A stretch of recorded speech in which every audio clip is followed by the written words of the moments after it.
I remember the sound of trains before I remember the cold. Metal groaning in the distance, echoing through an empty station that smelled of wet iron and coffee gone stale. It was the kind of sound that felt older than time itself, like the world still moved, even when you stopped wanting to. The snow outside hadn't stopped since morning. It came sideways now, whipped by the wind, coating the glass panes of the platform in thin white scars. Inside the station, the air was damp and heavy with silence. A single bench, a flickering overhead light, and me, sitting there with a bag too light to be cold luggage, and a stomach too round to be hidden anymore. I had nowhere else to go. I hadn't planned to stay the night, but when the ticket clerk closed his booth and the train stopped running after midnight, I stayed. No one noticed me. A woman with swollen feet, wearing a borrowed coat that smelled faintly of someone else's perfume. I curled up at the end of the bench, pulling the coat tighter, pretending it was warmth. Pregnancy changes the way you feel cold. It starts deeper, in your bones. The doctor at the last clinic had said I was almost 7 months along. He hadn't asked who the father was, and I hadn't offered to tell him. I just wanted the scan, the small proof that something still beat inside me. The baby moved as if to remind me. A soft flutter, a question mark under my ribs. I know, I whispered. We're still here. The night guards did their rounds every few hours. One of them, an older man with kind eyes, had offered me a cup of tea once, weeks ago, before he learned that kindness invited stories. Since then, he just nodded when he saw me, sometimes, not even that. That night, I heard his footsteps before I saw him. He stopped at the end of the platform, flashlight beam cutting through the half-dark. Miss, he said gently, you can't stay here after hours. I'll be gone by morning, I said. He sighed, his breath visible in the cold. You said that yesterday. I smiled weakly. I mean it this time. He hesitated, then muttered something about not wanting trouble and walked away. His footsteps echoed long after he was gone. When silence returned, I lay down again, one hand resting on my belly. The floor was cold even through the bench. My breath fogged the air. Somewhere far away, a train horn cried out, long and mournful, a sound that felt like it remembered me. I closed my eyes and drifted somewhere between sleep and memory. The dream came back again. It always did. A hospital hallway, white tiles, a hand slipping from mine, the echo of someone saying my name in a voice I almost recognized. And then, darkness. When I woke, the station lights had dimmed to night mode, soft and golden. For a second, I didn't know where I was. Then the pain returned. A sharp pull in my lower back. Brief, but enough to remind me that my body was still carrying weight it could barely hold. I shifted to sit upright, wincing. My hands were stiff with cold. I rubbed them together until they stung. That's when I noticed the sound. Footsteps. Not the guards. Too measured. Too careful. They stopped near the vending machines. I turned my head slightly, just enough to see a man in a long grey coat standing beneath the light. He was watching me, not in a threatening way, but in the kind of still, focused way that says, I know that face. I looked away quickly, pulling the coat tighter. Maybe he was just another traveller, waiting for the first morning train. Maybe he wasn't looking at me at all. But when I looked again, he was closer. Excuse me, he said softly. His voice was low, calm, the kind of voice that had spent years learning to soothe panic. Are you all right? I froze. I'm fine. He hesitated. It's freezing in here. I'm used to it. You shouldn't be. Something in his tone, not pity, not judgment, just quiet insistence, made my throat tighten. I'm fine, I said again. But it came out weaker this time. He crouched slightly, careful not to come too close. Do you need help? I'm a doctor. The word hung in the air like heat. I turned my face toward him for the first time. He looked to be in his 40s, maybe older. Kind eyes, lines etched by both laughter and grief. Snowflakes melted on his hair, darkening the edges of grey. "I don't need a doctor," I said. He studied me for a moment. "You're pregnant." I let out a shaky laugh. "You're observant." He smiled faintly. "How far along?" 7 months. His eyes flicked toward the clock on the wall, then back to me. "And you've been sleeping here?" "Sometimes." "Why?" I didn't answer. Because there wasn't an answer that didn't sound pathetic. He didn't press. Instead, he reached into his pocket and pulled out a small thermos. "Hot chocolate, no caffeine. It's not much, but..." "I can't take that," I said quickly. "You can." He replied simply. "And you should." He placed it on the bench beside me and stepped back. I stared at it for a long time before picking it up. The first sip burned my throat. Too hot, too real. It tasted like kindness, and that made it harder to swallow. "Thank you," I murmured. He nodded, and for a moment, neither of us spoke. Then quietly, he said my name, "Claire." The sound of it nearly stopped my heart. I looked up sharply. "What did you say?" He blinked, startled by my reaction. "Claire, right?" I shook my head. "How do you know that?" He hesitated. "You don't remember me, do you?" My pulse pounded in my ears. His face, there was something about it. The eyes, the way he tilted his head when he spoke. I searched my memory and found nothing. Only flashes of hospital corridors, white coats, and that same voice. The one that had said my name once before.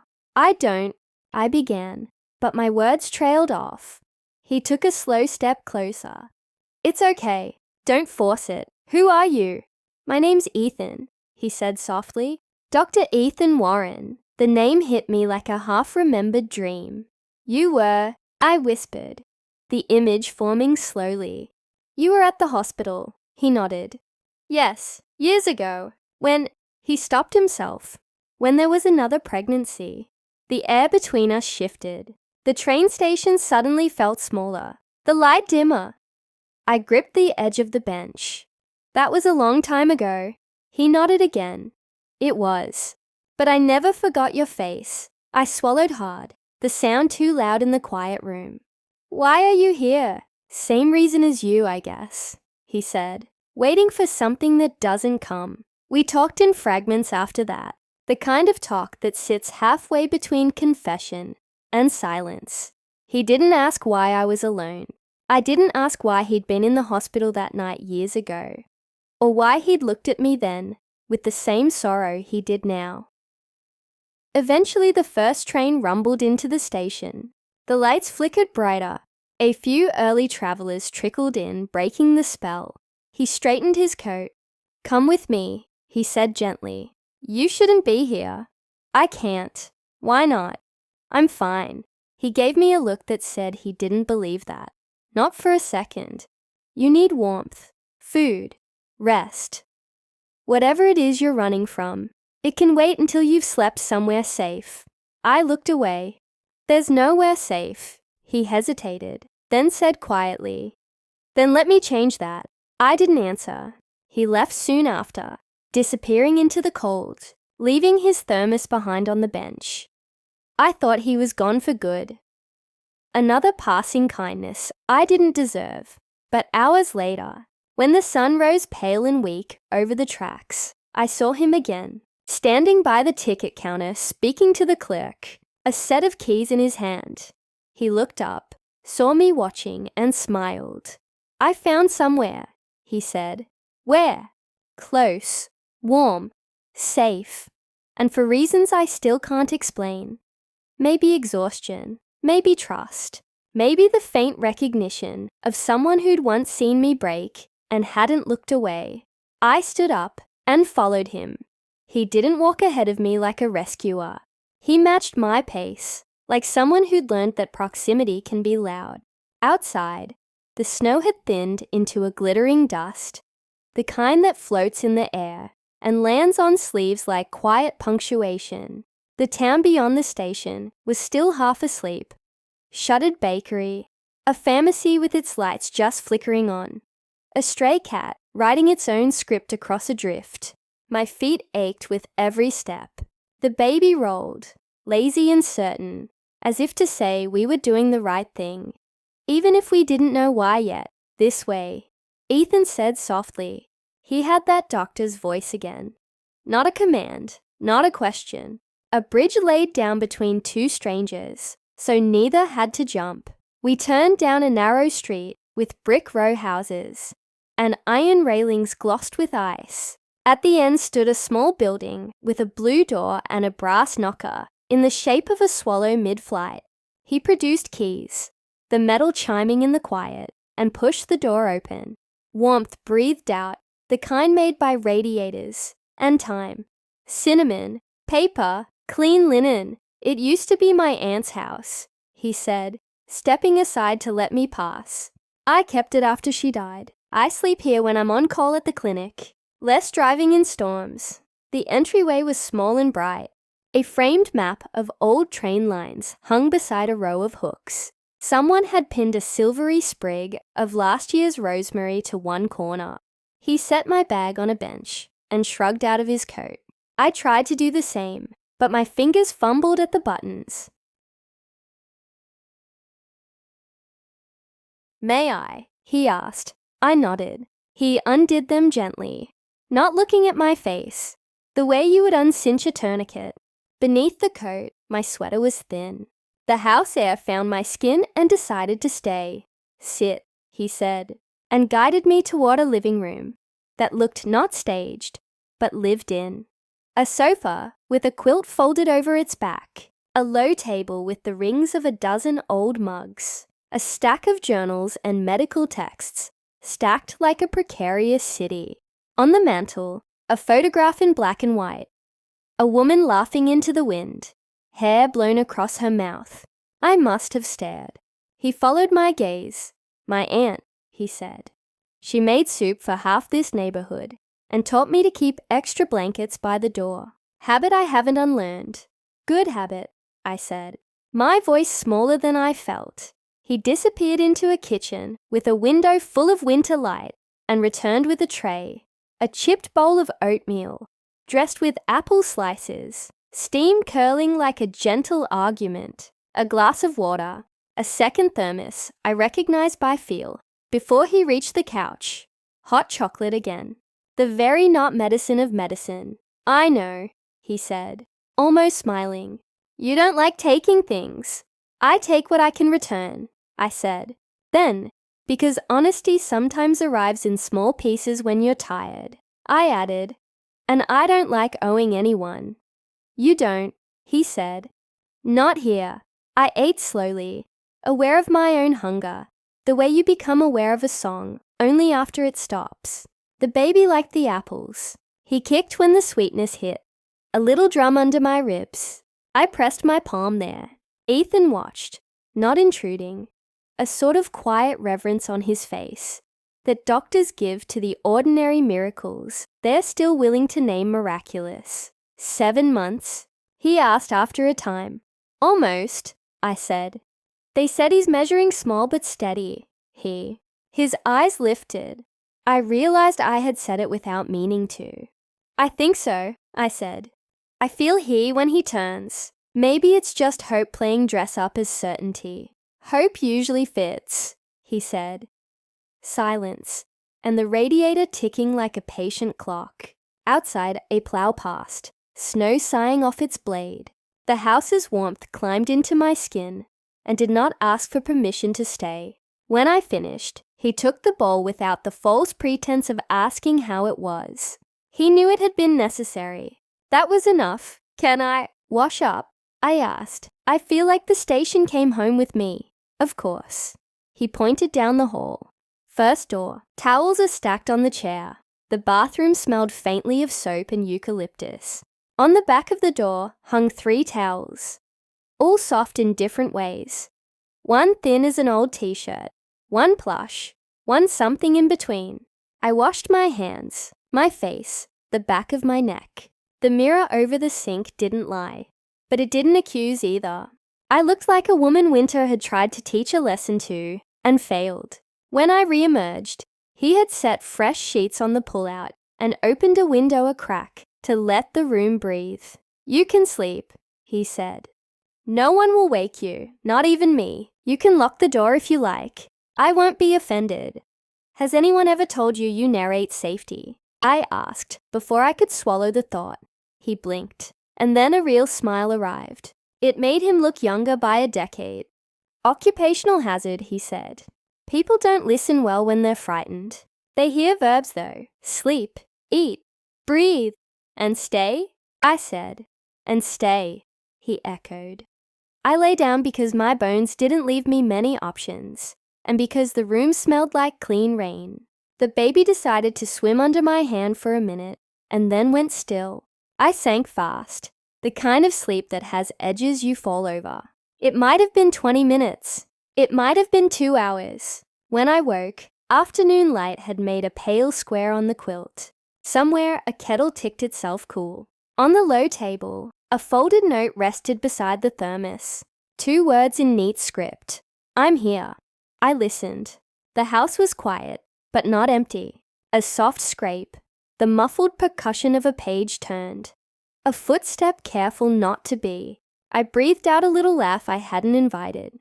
It left condensation on the air. He was in the kitchen when I padded in, sleeves rolled to his forearms, rinsing the bowl.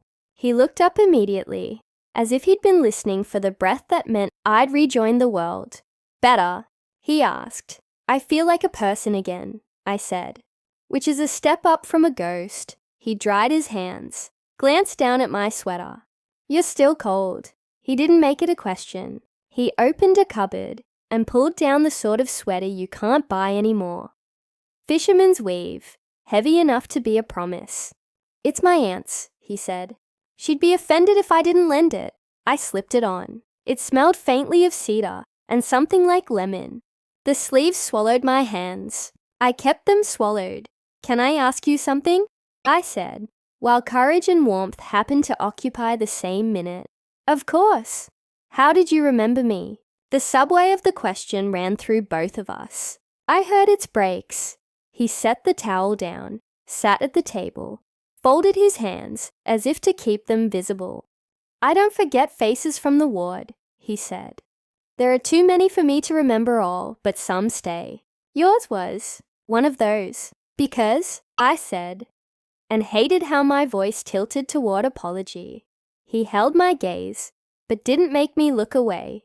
"Because you were alone," he said plainly. "Not by accident, not by oversight. Alone like someone told you that was your station, and you believed them." I felt that sentence inside my ribs like a second heartbeat. "It was a different hospital," I said, stalling. "A different city, a different life. I moved," he said, as if it mattered. Maybe it did. "My aunt got sick. I took the clinic here. I hoped it would teach me to go slow." He rubbed a thumb along the edge of his cup, as if smoothing a sharpness. "That night, at the other hospital, there was a storm then too. The power flickered. You came in with your coat soaked through. You didn't bring a bag. You said the father was not part of the story. You were so still, even when the pain came. I saw it then. The hallway that visited my sleep. A spill of white light, the taste of metal, the sound of someone wheeling a cart too fast for the floor. My hand around a paper wristband. The nurse with freckles around her eyes. And a voice, low and careful. "Claire, stay with me." "You were the one who stayed," I said. "I was the one who stayed," he agreed. Until the bleeding stopped. Until the cry didn't come. Until the silence had its say. The word folded inside the room and closed it. I reached for the edge of the table because grief makes you think gravity is a suggestion. He didn't say, "I'm sorry." He must have known that those words are flowers on a frozen field. Pretty, futile. He said something else instead. "You walked back down that hallway without looking at anyone," he said. "You didn't take the folder. You didn't sign the pamphlets. You left like a soldier who knows to carry only what won't rot." "People were kind," I said. and surprised myself by meaning it. They offered to call someone. There wasn't anyone to call. There was, he said quietly. It was me. I just didn't know if you wanted a witness. Sometimes a witness is the opposite of mercy, I said. They can't hold the pain. They hold the moment that made it. He nodded. I remember thinking I would recognize you if I ever saw you again. Not because of your grief, because of your face. I looked up. My face? You looked like someone walking back from a fire with a baby in her arms, he said. Even when there wasn't one. We sat inside that sentence for a while, not moving the furniture of it around, letting it be heavy where it was heavy, and light where it was light. You said earlier, the same reason you were at the station was the same reason I was. I said finally, waiting for something that doesn't come. He smiled with one side of his mouth. Doctors wait a lot, for labs, for people to tell the truth about where it hurts, for families to say the thing they've been saving for the whole way. That wasn't your wait, I said. No, he admitted. I was waiting to see if a train would arrive that never arrives. The sore under your skin, the one that brings back what left. I didn't ask whose face he saw when he said it. The woman laughing in the photograph on the mantel would have scolded me if I had. He poured more hot chocolate I didn't deserve, and didn't say so. He warmed his own hands on his mug, like a man who was cold anyway. People think doctors don't get cold. They do. It's just not the kind you fix by turning a dial, when the house had taught my body that safety could be ordinary. Bowl, chair, socked feet on a rug that remembered other winters. He asked, as neutrally as one can ask, do you have a plan? For the next week, the next hour. Plans and I are on a break, I said. We're seeing other people. I flirt with improvisation, then ghost it when the bus is late. I thought I'd take the morning train south. Then the south became a word, and not a place. Do you have someone who will be worried? He asked. The tiny laugh arrived and went. No, he nodded. Will someone be relieved not to see you? Yes, I said. But I stopped organizing my life around other people's sighs. He didn't push. He took another tack. Then this, he said, and slid a paper across the table. It was a folded form, the clinic's letterhead at the top. It's a temporary patient intake. It's not a contract. It simply means, if you need care, prenatal, otherwise, you don't have to tell the story before you get the medicine. I don't have insurance, I said. We accept the currency of being alive, he said. We'll sort the rest. That's not how clinics work. I said. It is in houses with blue doors, he said. Something gave way in me. A rope you don't realize was cutting into your skin until you step out of it. I signed. My hand shook. He didn't look at the tremor like a symptom. He looked at it like weather. Can I ask something else? I said. He exhaled through his nose, like a man preparing to make room. Yes. Why did you come back? To the station, I mean. After you left. You'd already done what kindness required. I walked 3 blocks and stalled. He said, my feet have long opinions. I listened. Listening brought you back. My aunt used to say, if a thought keeps tugging at your sleeve, you don't swat it. You turn and hear it out. I heard. She won't come if you ask like a doctor. Ask like a neighbor. So I went back and asked like a neighbor. You didn't ask at all, I said.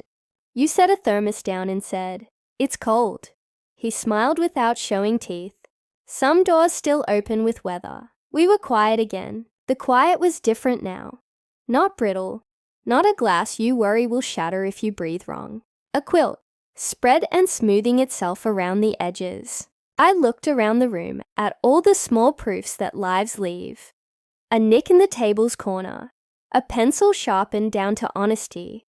A plant on the sill that insisted on being green, no matter what the sky said. I wanted to live where things insisted. Can I stay one night? I asked, in the voice of a woman who already had. You can stay 3, he said, and we can renegotiate when we reach the horizon. Doctors and their horizons, I said. but it wasn't unkind. He stood. Rest, he said again, that verb he kept handing me like a cup. I'm at the clinic this evening. I'll be back by 10. There's chicken soup in the freezer with my aunt's handwriting on the lid. Please heat it so she doesn't haunt me. Will she? I asked. Only with recipes, he said. She was mercifully uninterested in the rest of our sins. He fetched his coat, and at the door he paused. Claire, he said, and my name in his mouth didn't feel like surveillance or a record. It felt like a porch light. If you remember more and it hurts, write it down. Pain doesn't like paper. It thinks it's a trap and leaves for a while. Is that what you do? I said. I try to make rooms where pain is bored, he said. It wanders off when there's soup and blankets and someone insisting you matter. When the blue door closed behind him, the house rearranged itself very slightly to make space for the fact of me. I heated the soup as instructed. Lemon, dill, the honest salt of a grandmother. Sat cross-legged on the couch with a blanket over my legs, and the bowl in the tent of it like a lantern. The baby liked the heat. He kicked like applause, then went soft. I dozed, woke, dozed again. Small sleeps that stitched themselves together into enough. Dusk padded in on cat feet. The window turned into a mirror. In it, I saw a woman in a sweater too big. Her hair tied back with the elastic she kept on her wrist, like a fact. Her face less haunted than it had been in the station's blind light. I lifted the bowl to my lips and finished the broth like a promise. When I stood to rinse the spoon, I noticed it. A framed newspaper clipping hung beside the pantry. It wasn't in Pride's place, just somewhere you'd see if you were hungry. A headline, Local Clinic Keeps Doors, Open Through Winter Storm. The photo was of a hallway lined with cots, families tucked in, nurses in wool hats, and there, back-turned but unmistakable, Ethan, pushing a cart loaded with blankets. Under the picture, a pull quote in italics, "We don't ask who you are in a snowstorm. We ask what you need." I put the spoon down and set both palms flat on the counter. My eyes stung, and not from the onions. Somewhere under the memory of hospital tile, another memory rose. Smaller, kinder, a paper cup of water pressed into my hand by fingers that had nothing to prove. The word neighbor said in a voice that had gone to the station and back. Night deepened. I turned on a lamp that made the room golden. The way honey makes tea, honest. I took the intake form from the table and turned it over. Blank on the back. I found a pencil. I wrote one sentence. I didn't leave the last time. I just couldn't find the door back. When the lock turned at 10, it was a soft sound. He knocked anyway. 2 taps, the kind acquaintances use. I opened the blue door. Snow clung to his hair again. The winter had claimed him for itself and was reluctant to return him. How was the clinic? I asked. Babies came early to spite the forecast, he said, unbuttoning his coat. We're all overruled by someone. He stepped inside, saw the soup bowl clean, the blanket folded, the lamp's pool of gold. He saw me. That startled, careful way that checks for fractures without touching them. You look like a person who will actually sleep tonight, he said. I look like someone who found the porch light, I said. We said little after that. He made tea. I washed the cup I'd already washed, because there are chores you repeat when you're unlearning panic. Before I turned in, I set the intake form on the mantel under his aunt's laughing photograph. He didn't read it. He just saw the pencil and the back of the page and said, Good. In bed, under the quilt, the baby turned his head. Yes, I know he can't. Not in the way we mean. But that's what it felt like. A yes that faces you. I put both hands under my ribs and whispered, We've borrowed a door for the night. This is how you start again. Not with declarations, with addresses. Sometime in the deep part of the dark, the house answered back. Not with words, with a hole, a radiator sigh, a floorboard remembering my step and filing it under safe. the hush of falling snow like pages turning in a big book. And beneath all that, a quieter sound I hadn't known I'd been listening for. 2 breaths, mine and another one down the hall, keeping time with the third that hadn't yet joined the air. I slept like a person with a body, not a story. In the morning, I woke before the light. The baby hiccuped, tiny metronome. I lay there counting. 1, 2, 3, the miracle of involuntary rhythms. Through the window, the sky wore its palest blue. Someone had shoveled the front steps. I decided it was the house itself. When I padded to the kitchen, a note waited by the kettle, in the same neat hand as I'm here. This one turned 3 verbs into a liturgy. Eat, breathe, stay. I boiled water and thought of all the times I'd been told to leave, to be small, to fold. It takes a different kind of muscle to accept imperatives of tenderness. It burns a little, then warms. While the tea steeped, I pulled on the fisherman's sweater and went to the mantel. I turned the intake form over and reread the sentence I'd written in my own hand. Strange. How proof looks like your own letters. I added another line. I think I remember your voice saying my name. Then I crossed it out. Then I underlined it. Both felt true. When he came in from the clinic, just after 8, cheeks stung pink by the snow, hair wild with weather. He paused like men used to pause when they entered chapels. He stamped his boots on the mat and looked at me, not like a patient or a puzzle, but like you look at a traveler who has made it to your porch with the storm still on their shoulders. Good morning, he said. You said that like you had a vote, I said. I made coffee, he said, ignoring the joke, because carrying warmth to a table is a full-time job. We sat, and for the first time since the station, I told him something that had the shape of a history and not a headline. Not everything. Not the name of the man who had taught me that kisses can be apologies for things you'll do again. Not the address I ran from when the walls began to echo my footsteps, back at me like I was an intruder in my own rooms. But enough. The city I'd left. The job that didn't survive my first appointment. The friend couch. Then the train. Then the bench. Then the sound of metal older than time that had rocked me to sleep, like a mother who couldn't stay. He didn't interrupt. He didn't label. He didn't build a narrative map and hand it to me with the exits circled. He put the sugar nearer my hand when I reached for it and didn't use that gesture to prove anything. When the first baby comes, he said finally, people think the world is reinventing itself on their behalf. Maybe it is, but I think it's also the other way. We reinvent to meet them. I didn't reinvent last time, I said. I burned and then pretended it was weather. You're here, he said. That's reinvention, even if you call it apathy. I sat with that. I told him about the dream. A hand slipping from mine in a hallway of tile. My name spoken by a voice I had almost recognized. He closed his eyes and nodded once, like people do when a hymn reaches the line they came to sing. You said my name in that corridor, I said, hearing the echo now. Claire. Yes, he said. You say it differently than other people. I tasted the oddity of the sentence and made myself finish it. Like it's a place you expect me to arrive and not a summons. That's the only way I know how to say names, he said. Otherwise they're just paperwork. The baby answered with a roll. I pressed my palm low and tilted my head. He watched as if the house itself had taught him to be reverent in kitchens. Clinic in an hour, he said after a while.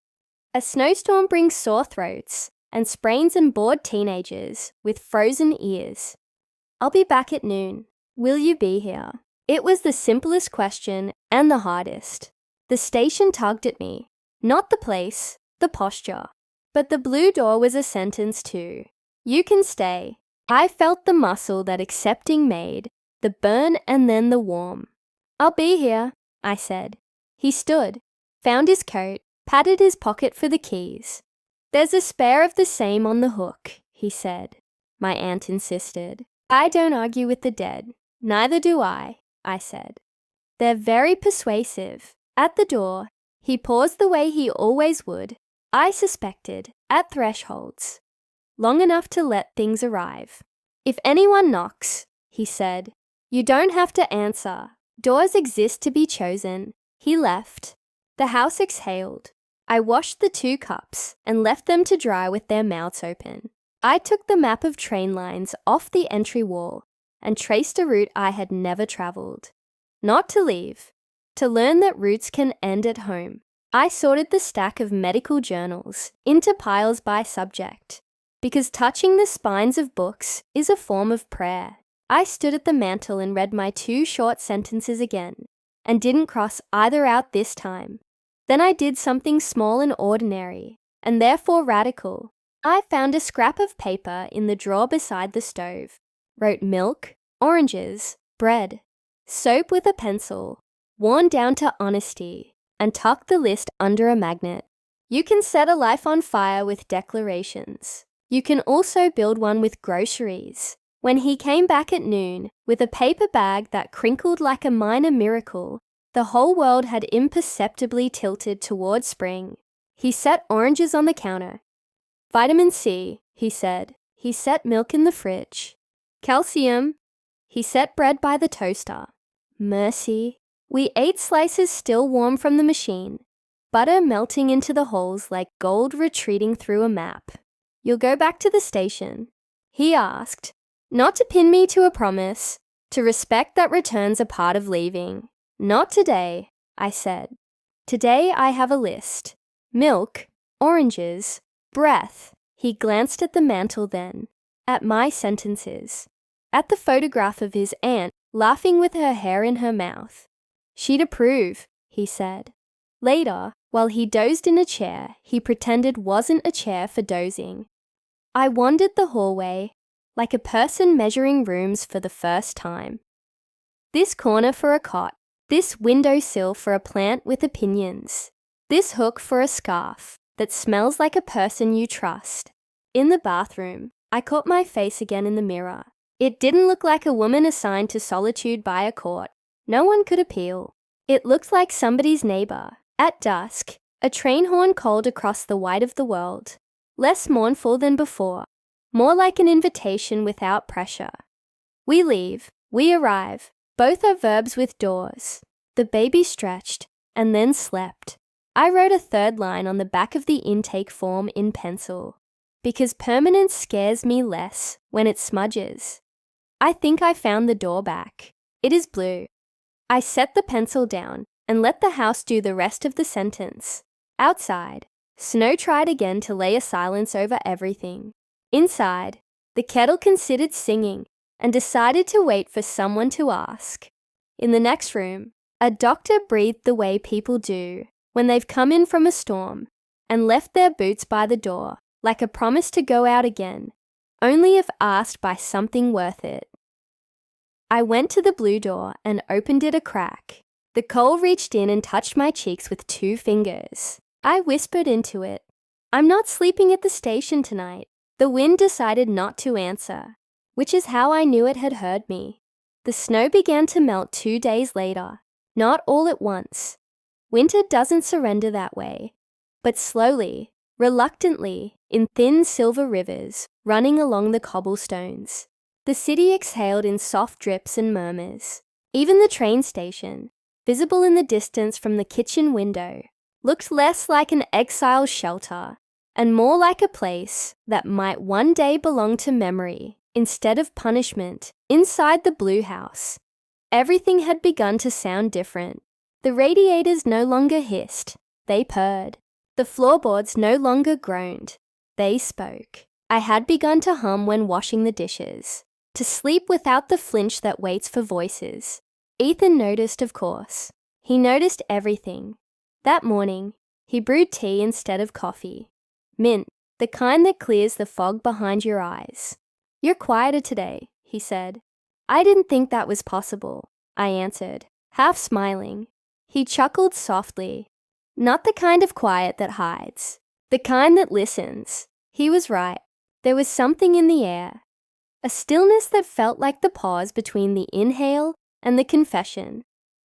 After breakfast, he left for the clinic and I stayed behind, wrapping the blanket around my shoulders and sitting by the window with the baby shifting under my ribs.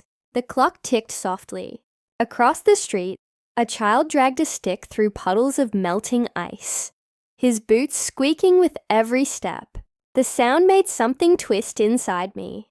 Not pain, not quite joy, something in between. When I closed my eyes, I saw flashes again.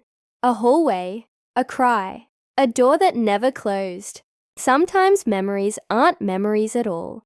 Just moments the soul refuses to file away. The knock came near noon. 3 quick raps. Confident, unfamiliar. I hesitated. Ethan had said I didn't have to answer, but something in the rhythm made me rise anyway. When I opened the blue door, the cold rushed in, and behind it stood a woman. Tall, elegant, maybe in her early 50s, with the kind of composure that only comes from years of holding things together for others people. Her gloves were black, her coat immaculate, her hair perfectly pinned despite the wind. "Claire Hale?" she asked. My throat tightened. "Who's asking?" "My name is Margaret Warren," she said. "Ethan's mother." The air shifted, the way it does right before lightning. I stepped back instinctively, opening the door a little wider. "He's not here." "I know," she said calmly. "He told me you might answer." I frowned. "He told you I was here?" She nodded once, glancing past me into the warmth of the living room. "He said you needed a place to stay for a while, that you were expecting." Her gaze softened slightly. "May I come in?" I hesitated, every part of me screaming no, every piece of manners whispering yes. Finally I nodded. "Just for a minute." She stepped inside, removing her gloves slowly, eyes moving around the room as though mapping the space where her son's kindness had taken root. "He always brings home the broken ones," she said, not unkindly. "Since he was a boy." "I didn't ask to be brought anywhere," I said.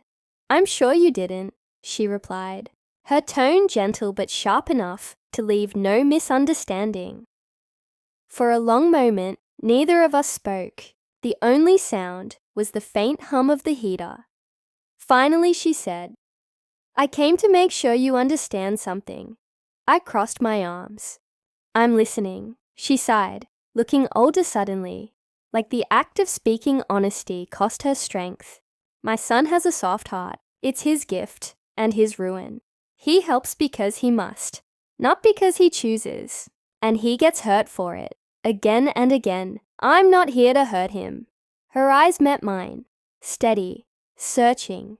"Are you sure?" "I didn't even know he'd be at that station." "I believe that," she said after a pause. "But he believes in everyone who crosses his path. He thinks every soul is a promise, every wound a prayer. I just want to make sure he isn't mistaking your pain for purpose." Something hot rose in my chest. Shame, anger, gratitude, all tangled. "I'm not a project," I said quietly. "I'm a person trying not to freeze to death." Her eyes softened again, and for the first time, she looked less like a mother guarding her son, and more like a woman who'd spent a lifetime burying her own heartbreak. "I know," she said, "and I'm sorry. I lost a daughter once. Different circumstances, same silence. Maybe that's why he noticed you." The confession hit the air like a tremor. I didn't know what to say, so I didn't. She looked toward the photograph on the mantel. The laughing woman with wind in her hair. "That was my sister," she said softly. "His aunt. She's the one who raised him after everything. He still talks to her when he's unsure. Sometimes I think she answers." "She does," I said, surprising myself. Through soup, Margaret turned toward me, startled. And then slowly she smiled. A small, tired, knowing smile. "Yes, that sounds like her." We sat down, 2 women joined by a man's kindness, but separated by all the quiet things that ruin families. She told me about Ethan as a child, how he'd follow stray animals home, how he'd stand in the garden at dusk whispering to stars as if they needed reassurance too. I told her about the station, about the night he found me asleep on a bench. When I mentioned the baby, her eyes filled with something I couldn't name. "He told me you'd lost one before," she said softly. "I'm sorry," I swallowed.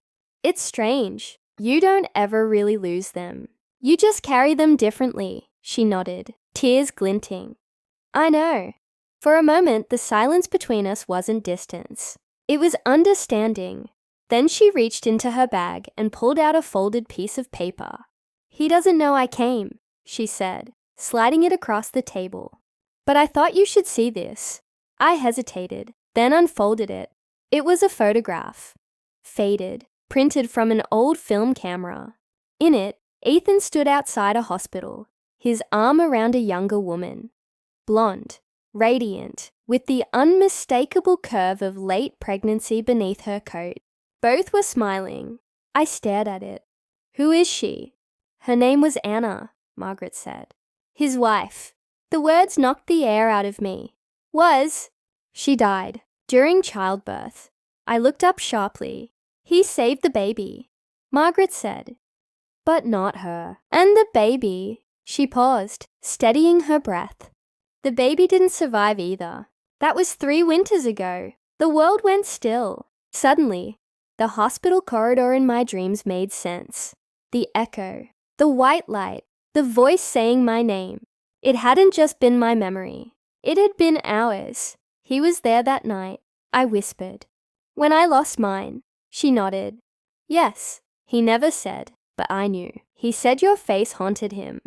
Not because of resemblance, but because of timing. Because grief recognized itself. The baby moved inside me then, sudden and strong, as if to remind me that not everything ends the same way. Margaret watched me press a hand to my stomach. "He thinks you're his second chance," she said gently. "But second chances can break a heart as easily as they heal it." I looked down at the photograph again. Ethan's smile was frozen in a moment that had no idea how cruel the future would be. "I don't want to be anyone's second chance," I said. "I just want to stop feeling like a ghost." She nodded slowly. "Then promise me one thing. If you decide to stay, stay because you want to live, not because he wants to fix you." I looked up. "And what if I don't know the difference yet?" She stood, putting her gloves back on. "Then figure it out before the snow melts." She was halfway to the door when she stopped and turned. "He'll be home soon. Don't tell him I came. Let him keep believing I trust his heart to heal others. It's the only thing that keeps him from seeing how broken it really is." She opened the door and stepped into the soft light outside. For a long time after she left, I sat there, the photograph in my hands, the house silent, except for the faint ticking of the clock. I thought about the boy who whispered to stars, the man who found me in a station, the doctor who had already lost everything once, and I thought about myself, the woman who kept running until kindness caught up with her. When Ethan came home that evening, he looked tired but lighter. He smiled when he saw me. "You were quiet today," he said. "I had a visitor," I replied, my voice steady. "Who?" "An old ghost," I said, and changed the subject. He didn't ask again. He trusted silence, the way other people trusted certainty. That night, after he went to sleep, I took the photograph to the mantel and placed it beside his aunt's picture. For a long time, I just stood there, one hand on my belly, one on the frame, and whispered to the baby, "We don't run from broken people. We learn to walk with them." The snow outside had stopped completely now. The sky was clear, and the stars looked close enough to touch. Somewhere deep inside me, the echo of a train hummed again. Not the sound of leaving this time, but of arriving, and for the first time, I wondered if I'd already arrived long before I realized it. The storm came back that night, sudden and sharp, as if the sky had been holding its breath and finally decided to exhale. By the time I woke, the world outside the blue door had vanished, replaced by a white so pure it seemed cruel. Snow piled high against the windows, muffling the city into silence. I sat up, still wrapped in the old quilt, the baby turning slow, somersaults under my ribs, like he too was restless. Ethan was in the kitchen. I could hear him moving carefully. The clink of dishes, the low hum of the kettle. It was the kind of domestic sound that felt almost sacred. Two people surviving the same morning. When I joined him, he was standing by the window, mug in hand, watching the snow bury the garden fence. "Clinic's closed," he said without turning. "The roads are impossible." "Good," I said. "You look like someone who needed a day off." He smiled faintly, still watching the storm. "Days off are for people who can stop thinking about what they do. Then pretend," I said. He turned then, and I saw the exhaustion under his calm. His face was pale, the kind of pale that comes from too many sleepless nights, too many lives carried home in silence. But his eyes were kind, always kind. "I can't pretend with you," he said softly. "You see too much." "Not enough," I murmured. He gestured to the stove. "Sit." I made oatmeal, my aunt's recipe. Again, I smiled. "She's haunting us through carbohydrates." That's how she preferred it. We ate quietly, the warmth of cinnamon and milk making the kitchen smell like something alive. Outside, snowflakes pressed against the window, like they wanted to listen.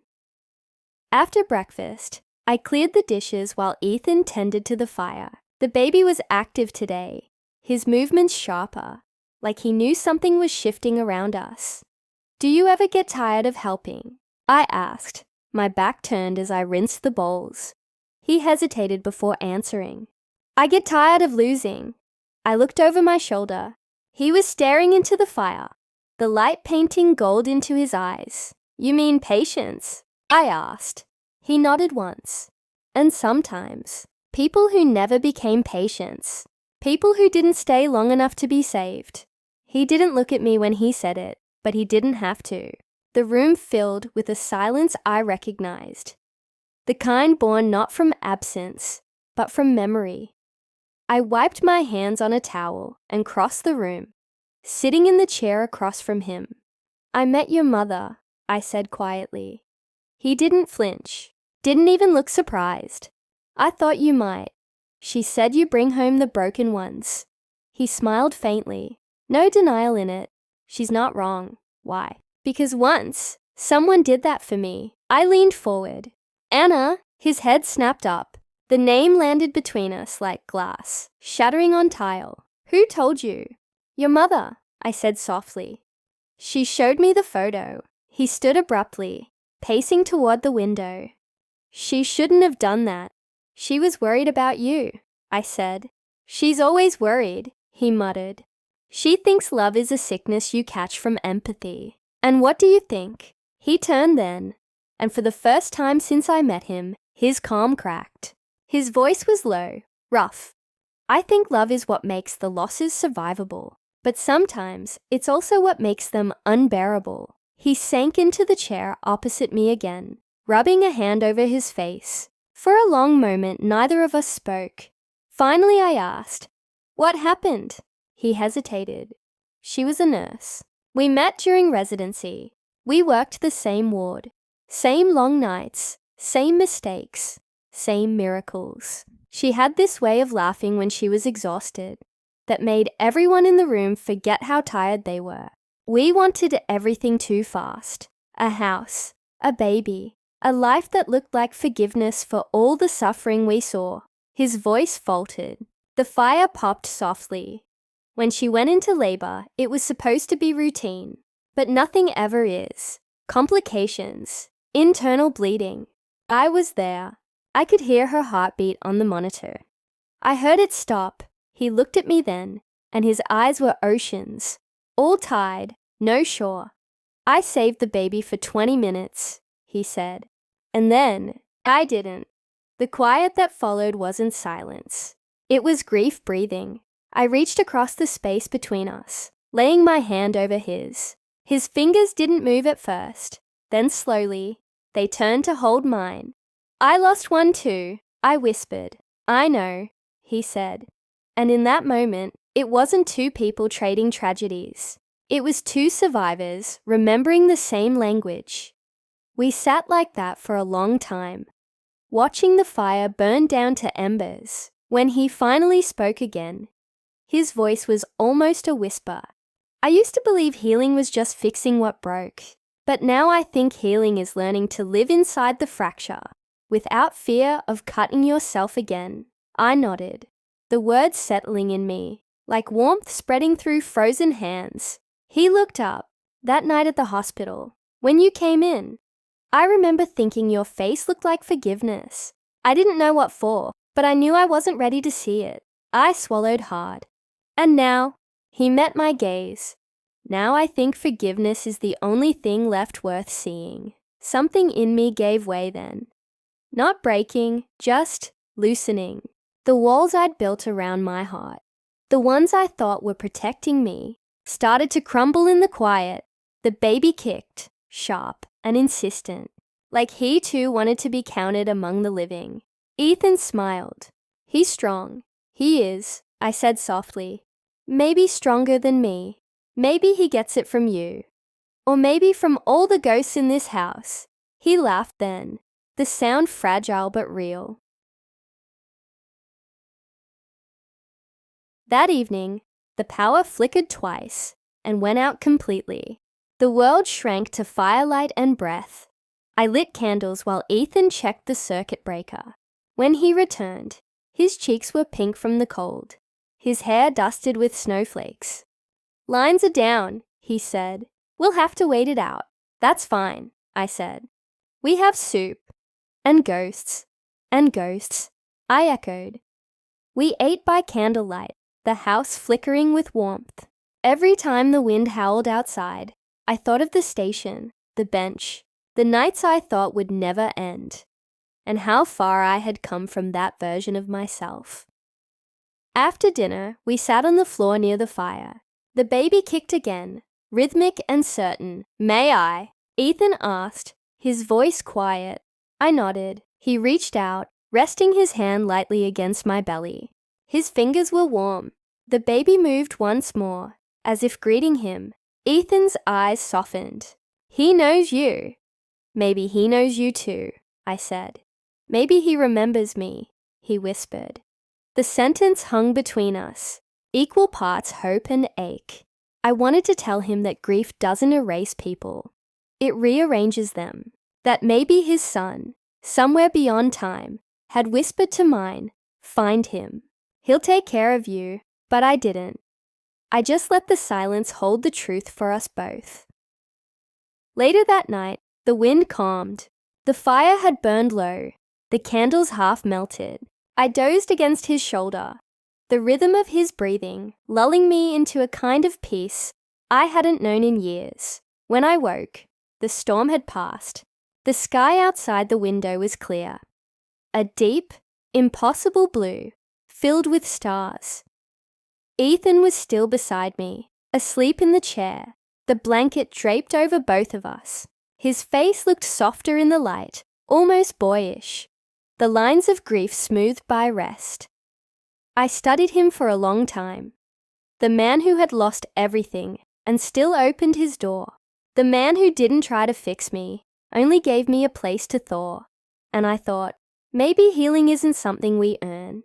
Maybe it's something we let happen when we stop insisting we don't deserve it.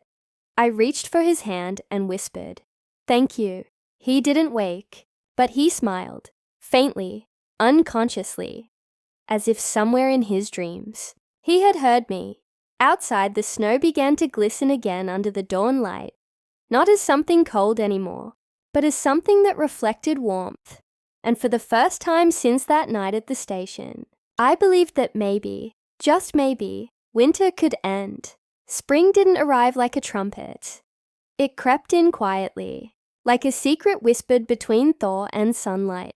The snow outside the blue house melted into thin streams that carried twigs and memory down the gutters.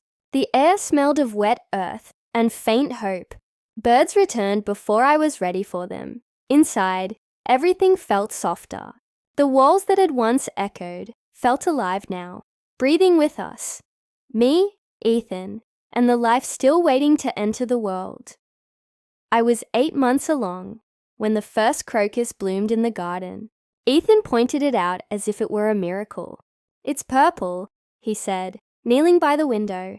"My aunt used to say, purple means things survived that shouldn't have." I smiled, one hand resting on the swell of my stomach.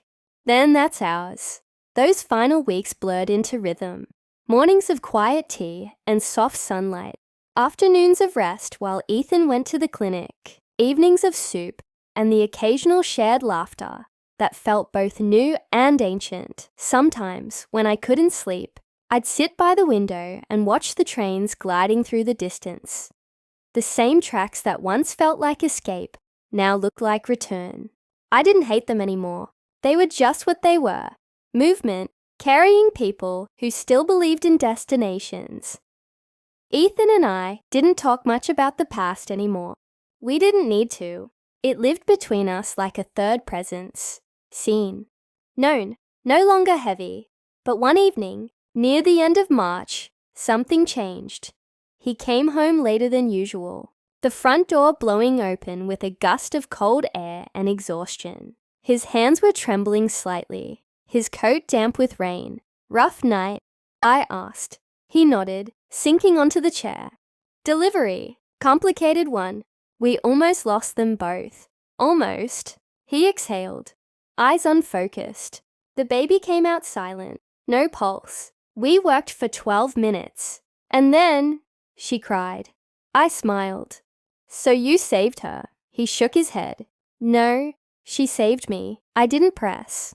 I just moved to the stove and poured tea into his hands." He took it gratefully, the warmth bringing color back to his face. After a long silence, he said, "You know, I used to think every cry meant salvation. Now I know it just means there's still work to do." "Maybe that's what salvation really is," I said quietly. "Not perfection, persistence." He looked up at me then, and I knew something inside him had shifted. A door opening on a room long locked. He reached into his coat pocket and pulled out a small folded envelope, creased and yellowed with time. "I found this today," he said softly. "It was in one of the old patient files at the clinic. From years ago." He slid it across the table toward me. My name was written on it. Not my full name, just Claire. My heart stuttered. "What is this?" "I don't know," he said. "But it was dated the week you were at the hospital." I stared at it, afraid to open it. The handwriting was delicate, feminine, slanted. The ink slightly faded but still clear. I unfolded it slowly, my hands shaking. Inside, there was only one paragraph. "Dear Claire, if you are reading this, it means we shared a hallway once. In pain, in silence, in something that didn't have words. I saw you leaving that night. I saw you carrying nothing and everything. I wanted to tell you then what I couldn't. You were not the only one who lost. My name is Anna. I pray someday you find someone who will look at you the way he used to look at me. Like I was still alive, even when I wasn't. Please live. For both of us." The room blurred. My hands trembled as I set the letter down. Anna, his wife. The woman I had never met, whose death had carved the hollow in Ethan's chest, where his compassion now lived. I looked up. Ethan was watching me, eyes wide with something between disbelief and awe. "You knew her?" "No," I whispered. "She knew me." He reached for the paper, his fingers brushing mine. We read it again, together, the silence between the lines louder than any sound. He swallowed hard. "She must have written it before she went into labor. Maybe she saw you in the ward later that night. Maybe she recognized the same pain." I said softly. "She must have known what it was before she had to name it." Ethan's voice broke. "She told you to live, and you made sure I did." We sat there, both of us crying quietly, not from sadness, but from the unbearable beauty of something circular finally closing. The next day, I placed the letter on the mantel beside the photo of his aunt and the one of Anna. It didn't feel like an intrusion. It felt like a continuation. I told the baby about it that night, about the woman whose love reached through death to remind stranger how to stay alive. And maybe he heard me, because he kicked, once, strong and certain. The day labor began. It was raining again. Not snow this time, but the kind of steady spring rain that sounds like a promise kept. It happened in the middle of the night. Sharp pain, deep breath, another, and then the world narrowing to rhythm and will. Ethan was there, calm as the sea after storm, his hands steady, his voice the only sound I trusted. Breathe, Claire. You're almost there. I did. And then, suddenly, impossibly, he was here. My son. His cry splitting the air, open like dawn. Ethan caught him, wrapped him gently, and placed him on my chest. I couldn't stop crying. Neither could he. He's perfect, Ethan whispered. I looked at the baby's face, red, wrinkled, furious at being born, and laughed through tears. He's alive. Very, Ethan said. We sat there for what felt like forever, the three of us breathing the same air. The world remade around that sound. A week later, the house was filled with flowers, from patients, from neighbors, from strangers who'd somehow heard. The blue door had become a symbol in the neighborhood, a story people told about the doctor who never turned anyone away, and the woman who showed up one night and stayed. But for me, it was simpler than that. It was home. One morning, I woke early, the baby sleeping in the bassinet beside me. Ethan was in the garden, kneeling by the crocus, his hands in the soil. The sun broke through the clouds, turning everything gold. When he looked up and saw me watching, he smiled. That quiet, weary, grateful smile that comes only from people who have known loss and still choose to love anyway. I stepped outside, wrapping the blanket around my shoulders. The baby stirred in my arms. Ethan stood, wiping his hands on his jeans. He looks like you, he said softly. I think he looks like life, I replied. He laughed. That's better. I looked down at the child in my arms. Small, perfect. A living answer to every unspoken prayer that had ever filled the house. What will you name him? Ethan asked. I smiled. Daniel. He froze, blinking. That was my son's name. I know, I whispered. And now it's ours. He didn't speak. He just stepped forward, placing his hand over the baby's tiny back, his thumb trembling slightly. Thank you, he said.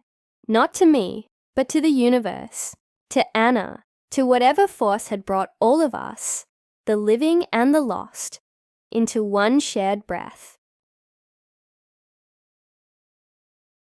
That afternoon, I found another note tucked under the windowsill. The handwriting was the same as the one from before. Anna's. Ethan was never meant to be alone. You were never meant to run. When he holds your child, tell him I kept my promise. I pressed the paper to my heart and wept. Months later, when summer came, the blue door stayed open most days. The house filled with laughter, baby cries, and the smell of herbs drying by the window. Ethan worked fewer nights now. He said the clinic could manage without him sometimes. When I asked him once if he still spoke to his wife, he said, every day. But now I think she answers through other voices. Mine? I asked. Yours, he said, and his. The train station still stood where it always had, but I hadn't been back. I didn't need to. The place where I once slept in fear had turned into a story I could finally leave behind. Sometimes, when the baby napped, I'd sit by the window and watch a train pass. I'd think of all the people sitting inside, carrying their own invisible grief, their own unfinished letters, and I'd whisper to them, even though they couldn't hear me. Someone is waiting for you too. Don't stop before you find them. That night, I placed the baby's hand over the blue door and whispered, this is where you were born into light. He yawned, unimpressed by the miracle, and fell asleep again. Ethan leaned in the doorway, watching us, his expression soft. He's going to have her strength, he said, Whose? I asked. All of them, he replied. The letter from Anna stayed on the mantel. The house smelled like soup, and outside, in the garden where the crocus had bloomed first, new flowers were pushing through the soil. Purple, then yellow, then white. They say some winters never really end, but maybe they're not meant to. Maybe they just live inside us as reminders of what warmth costs and why it's worth paying for again and again. I sat by the window, holding Daniel close, and whispered, "We made it." And outside, as if answering, the wind carried the faintest echo of a train horn. Not mournful, not lonely, just steady, alive, moving forward.